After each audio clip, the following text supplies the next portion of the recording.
The control tower at Crestline Air Base exploded with confusion as an untagged aircraft streaked across the radar.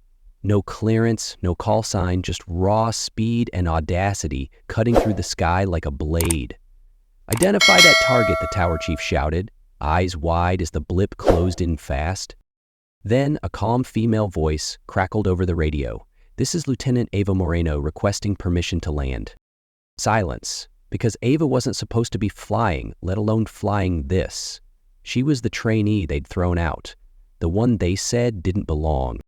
Ava Moreno had grown up helping her mother service crop dusters outside Santa Fe, New Mexico. Her world was dust, grease, and dreams. No one in her family had ever flown anything larger than a two-seater, but Ava had always looked skyward. So when she earned a spot at Silverfield Flight Academy, she thought she'd finally made it. But dreams shatter fast in places built to break you. She arrived with sunburned skin, worn boots, and more determination than polish. The moment she stepped into that hangar, the mocking began. "Mechanic's daughter thinks she can fly," one instructor scoffed. "Why don't you clean the planes instead?" Ava pushed back with quiet grit. She aced the simulator. She topped classroom scores. But when it came time for the final practical, the plane's engine failed mid-air. She recovered the stall and landed safely, but it didn't matter. Performance below standard, they told her. Washed out, expelled. She knew better. Someone had tampered with her aircraft.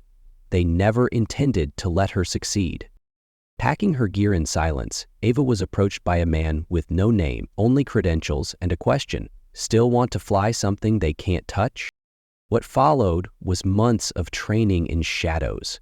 Underground sims, flight theory in basements, a stolen login here, a borrowed suit there, until finally, opportunity. Back at Silverfield, Captain Ryan Drake was the star, the Academy's prized golden boy, prepping for an F-22 Raptor demo. "Real pilots don't come from garages," he'd told Ava the day she was expelled. She remembered every word. The night before his demonstration, both Drake and his jet were missing, and then the radar lit up. The F-22 tore through the clouds like nothing they'd ever seen, loops that defied physics, rolls tighter than the manual permitted. Pilots and staff flooded outside to watch the impossible unfold. "Who is that?" a cadet whispered. But the airbase already knew. Back in the cockpit, a red warning blared. Fuel low, landing denied, remote lockout triggered. Drake's friends had locked her out of the systems, hoping she'd crash. Again. Ava didn't panic.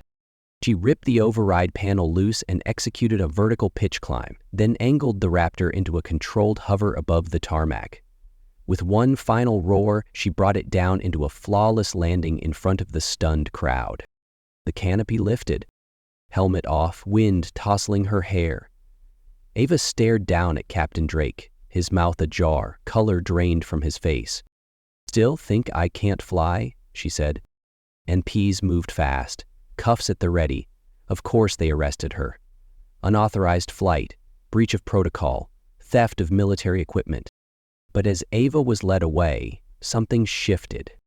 The recruits, the same ones who had once laughed at her call sign, stood at rigid attention. They weren't saluting the brass. They were honoring the woman who had just rewritten the sky. Drake stood frozen, unable to speak. Because he knew. Everyone did. She hadn't just landed a jet. She had landed a message. Skill doesn't wear a pedigree. By the next morning, the footage had leaked. Analysts marveled at the technique. Veterans recognized the control. And beneath the headlines, one name kept surfacing. Ava Moreno.